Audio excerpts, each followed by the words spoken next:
आमतौर पर ना जब हम गुलामी या पराधीनता शब्द सुनते हैं तो हमारे दिमाग में जंजीरों या सलाखों की एक तस्वीर उभरती है। जी। ऐसा लगता है कि कोई जबरन हम पर नियंत्रण कर रहा है। बिल्कुल, मतलब इतिहास के पन्नों में तो नियंत्रण का यही रूप दर्ज है। एकदम हिंसक और साफ दिखने वाला पिंजरा जिसे देखकर ही पता चल जाए कि हम कैद में हैं। हाँ, लेकिन जरा सोचिए, अगर वो पिंजरा लोहे का ना होकर सोने का हो। जी। अगर उसकी सलाखें इतनी आरामदायक हों कि हम खुद चलकर उसके अंदर जाएं, अपना दरवाजा बंद करें और मजे की बात देखिए, उस पिंजरे की ईएमआई भी हम खुद ही चुकाएं, क्या तब भी वो पिंजरा नहीं कहलाएगा? यही तो साइकोजीनियस के नाम से मशहूर लेखक बलजीत सिंह मित्वा के हालिया लेख का मुख्य सार है कि हम अपनी आजादी किसी तानाशाह को नहीं बल्कि अपनी ही सुविधाओं को बेच रहे हैं, वो भी खुशी खुशी। सही बात है। यह एक बेहद गंभीर और शोधपरक लेख है जो आधुनिक व्यवस्था के अदृश्य तंत्र को उजागर करता है। देवभूमि श्री शिवकामेश्वर धाम किरमारा गांव से जुड़े इस लेख का विषय ही यही है, आधुनिक विकास के छलावे में छिपी राजनैतिक पराधीनता। तो आज की इस गहन चर्चा में हम इसी अदृश्य तंत्र को डीकोड करने वाले हैं। लेकिन आगे बढ़ने से पहले एक बात स्पष्ट करना बहुत जरूरी है। बिल्कुल, वो डिस्क्लेमर देना जरूरी है। हाँ, क्योंकि इस लेख में आधुनिक व्यवस्था और सरकारी नीतियों की बहुत तीखी आलोचना की गई है, तो हमारा मिशन यहाँ किसी भी राजनीतिक पक्ष या विचारधारा का समर्थन या विरोध करना नहीं है। हम केवल एक दर्पण की तरह काम करेंगे और लेखक के तर्कों को निष्पक्ष रूप से सामने रखेंगे। एकदम सही। ज्ञान का असली मूल्य तभी है जब हम किसी विचार को बिना पूर्वाग्रह के समझें। और मजे की बात यह है कि लेखक ने इस पराधीनता की शुरुआत किसी बड़े राजनीतिक षड्यंत्र से नहीं की है। अच्छा, तो फिर कहां से की है? उन्होंने शुरुआत की है हमारे घर के सबसे आम हिस्से से, मतलब हमारी रसोई से। ये थोड़ा अजीब लगता है, राजनीति और रसोई, हारे की भस्म से लेकर नीली लौ वाले गैस सिलेंडर तक का सफर। देखिए, इसे केवल एक तकनीकी बदलाव मानना बहुत बड़ी भूल होगी। पुरानी ग्रामीण व्यवस्था में जो हारा होता था ना, जिसमें धीमी आंच पर खाना पकता था। हाँ, मिट्टी का वो चूल्हा जिसे आज लोग अक्सर पिछड़ापन मान लेते हैं। बिल्कुल, लेकिन लेखक के शोध के अनुसार वो पिछड़ापन नहीं था, बल्कि वो एक अत्यंत उन्नत धातु विज्ञान, मेरा मतलब है मेटलर्जी का हिस्सा था। रुकिए, एक साधारण मिट्टी के चूल्हे में धातु विज्ञान? आग तो आग होती है ना, चाहे वो चूल्हे की हो या गैस की। यहीं पर सूक्ष्म विज्ञान काम आता है। बुजुर्गों के तजुर्बे का हवाला देते हुए लेखक बताते हैं कि जब मिट्टी के बर्तनों में धीमी आंच पर खाना पकता था तो वो केवल उबलता नहीं था। तो क्या होता था? वातावरण के साथ उसका एक रासायनिक आदान प्रदान होता था। इस पूरी प्रक्रिया में जो ईंधन हम इस्तेमाल करते थे, मतलब गोबर और लकड़ी, उसकी भस्म यानी राख बहुत ही सूक्ष्म रूप में भोजन का हिस्सा बन जाती थी। एक मिनट, राख ये खाने को खराब नहीं करती थी? मुझे यकीन है कि आज के खाने में राख गिर जाए तो हम उसे सीधा फेंक देंगे। क्योंकि वो राख कोई साधारण धूल नहीं थी ना। गोबर या प्राकृतिक लकड़ी की भस्म में कार्बन, कैल्शियम, मैग्नीशियम और कई तरह के एल्कलाइन खनिज होते हैं। ओह अच्छा। धीमी आंच की वजह से ये खनिज वाष्प के जरिए भोजन में अवशोषित हो जाते थे। ये एक प्राकृतिक अल्कलाइन बफर था। लेखक का दावा है कि साल भर में एक इंसान अनजाने में लगभग 1 किलो भस्म ग्रहण कर लेता था। अरे वाह, 1 किलो? जी। और इसी से हड्डियां फौलाद जैसी मजबूत होती थी और पेट का इकोसिस्टम संतुलित रहता था। मतलब हमने अपनी प्राकृतिक कैल्शियम और मिनरल की गोलियों को गैस की नीली लौ और एल्यूमिनियम के बर्तनों से बदल दिया। बिल्कुल सही समझे आप। और अब विडंबना देखिए, उसी कैल्शियम और मजबूत पाचन के लिए हम मेडिकल स्टोर की लाइन में खड़े होकर सप्लीमेंट्स खरीद रहे हैं।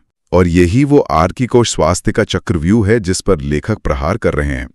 आधुनिक बर्तनों की तेज आंच ने भोजन के औषधीय गुणों को नष्ट कर दिया है। नतीजा ये है कि आज की भावी नस्लें कम उम्र में ही बीमार पड़ रही हैं। सही बात है। जो पैसा पहले ईंधन पर बचता था क्योंकि लकड़ी और पशुधन निःशुल्क थे, आज वही पैसा डॉक्टरों की फीस और अस्पतालों के बिल में जा रहा है। बिल्कुल, मेडिकल इंडस्ट्री का मुनाफा लगातार बढ़ रहा है, लेकिन बात सिर्फ सेहत तक नहीं रुकती है। यहाँ से ये लेख स्वास्थ्य से अचानक सत्ता के नियंत्रण की तरफ मुड़ जाता है। सत्ता का नियंत्रण, वो कैसे? अगर एक गैस सिलेंडर हमारी सेहत तय करता है तो वो हमारी स्वतंत्रता कैसे छीन सकता है? लेखक ने इसे ऊर्जा के राजनीतिक हथियार का नाम दिया है।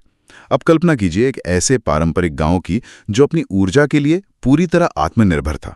हाँ, वो अपनी ऊर्जा के स्वयं मालिक थे, अपना चूल्हा जलाने के लिए किसी अथॉरिटी की इजाजत नहीं चाहिए थी। बिल्कुल। लेकिन अब स्वच्छ ईंधन और सुविधा के नाम पर उन्हें पीएनजी यानी पाइपलाइन गैस के जाल में लाया जा रहा है। वे पूरी तरह से सरकारी और कॉरपोरेट सप्लाई पर निर्भर हो गए हैं। लेकिन पाइपलाइन से तो समय बचता है, धुआं कम होता है। क्या लेखक का ये डर बहुत ज्यादा निराशावादी नहीं लगता? मेरा मतलब है, क्या हम हर सुविधा पर शक करने लगे? देखिए, ये एक बहुत ही स्वाभाविक सवाल है, लेकिन लेखक यहाँ इरादे की नहीं बल्कि क्षमता की बात कर रहे हैं। क्षमता मतलब उनके पास क्या ताकत आ गई है? जी, जब ऊर्जा की सप्लाई किसी एक केंद्रीय अथॉरिटी के हाथ में होती है तो उसके पास असीम शक्ति आ जाती है।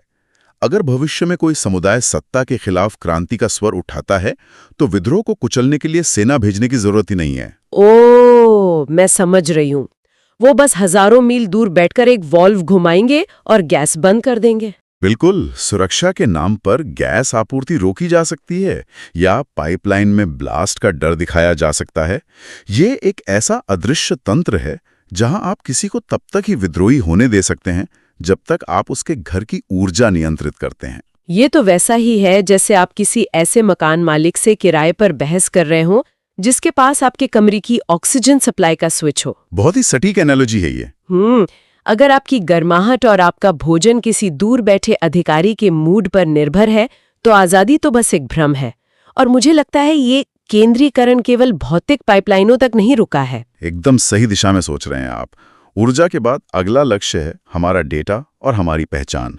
हम अब डिजिटल निगरानी के दौर में हैं। हाँ, जैसे आजकल सुविधा के नाम पर कई तरह के डिजिटल आईडी आ गए हैं।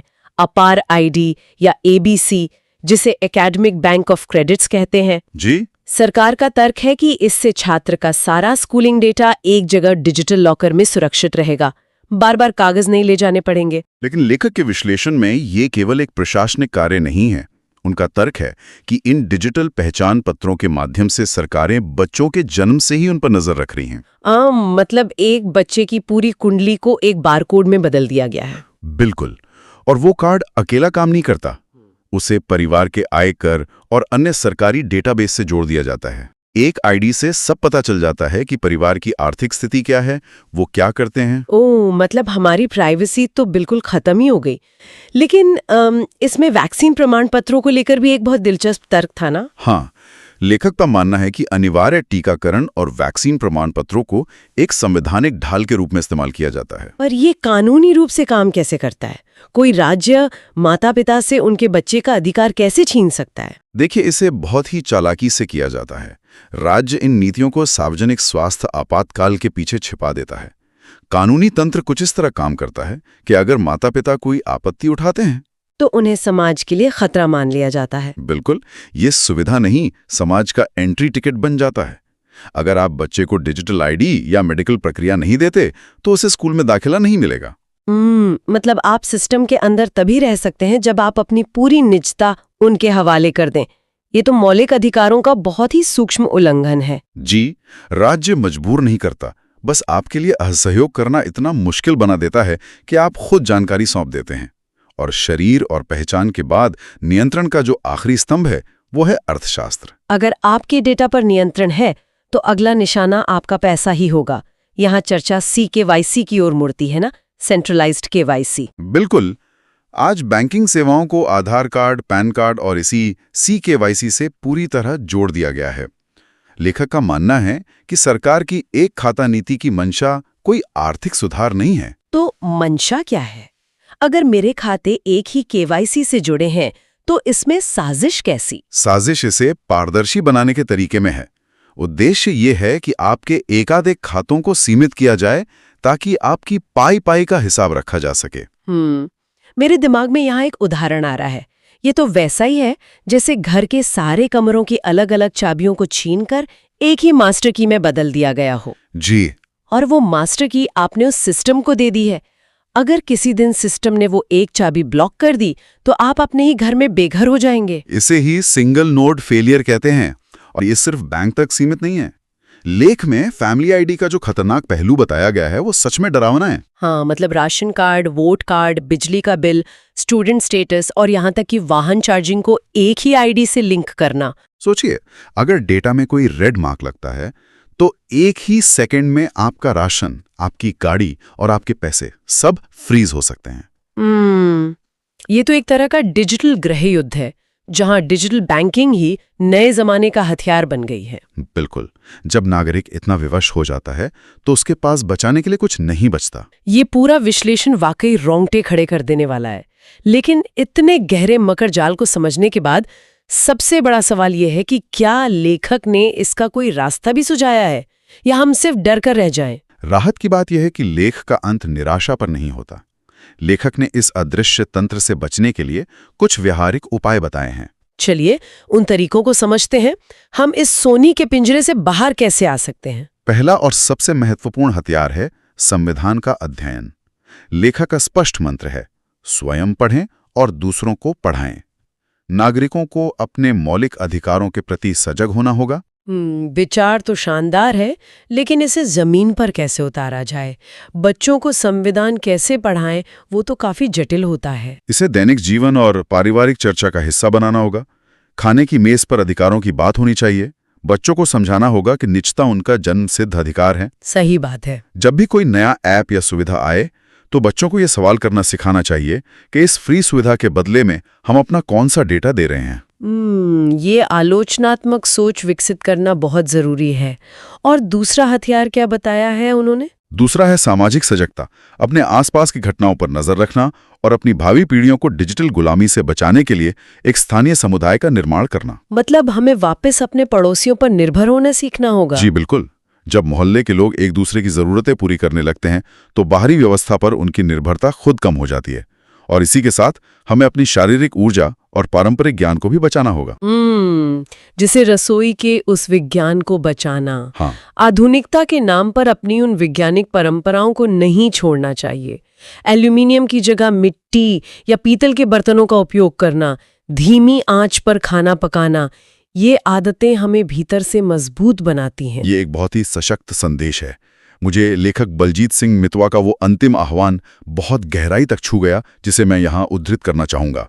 अपनी जड़ों की ओर लौटें और अधिकारों के प्रति सजग रहें, अन्यथा सुविधा के ये सिलेंडर आपकी स्वतंत्रता की राख बना देंगे। सुविधा के ये सिलेंडर आपकी स्वतंत्रता की राख बना देंगे। ये पंक्ति अपने आप में इस पूरे लेख का सबसे तीखा प्रहार है। आज की इस चर्चा ने वाकई विकास और सुविधा को देखने का एक नया नजरिया दिया है। हमने हमेशा विकास को बस एक सीधी रेखा में देखा है कि जीवन आसान हो रहा है जी, लेकिन कभी-कभी रुककर यह देखना भी जरूरी है कि जो सड़क इतनी चिकनी लग रही है वो दरअसल हमें ले कहां जा रही है। इस पूरी चर्चा का सार यही है कि निर्भरता का रूप चाहे जितना भी आधुनिक हो, अंततः वो स्वतंत्रता की कीमत पर ही आती है। बिल्कुल। तो आज की चर्चा हम सभी के लिए एक गहरा आत्म मंथन छोड़कर जाती है। हम अपनी जिंदगी को आसान बनाने के लिए जिस भी नई सुविधा, ऐप या डिजिटल आईडी का इस्तेमाल कर रहे हैं जी, क्या हमने कभी सोचा है कि उसके बदले में हम अपनी आजादी का कौन सा हिस्सा गिरवी रख रहे हैं? अगली बार जब कोई नियम सुविधा के नाम पर आए तो एक पल रुककर जरूर सोचें।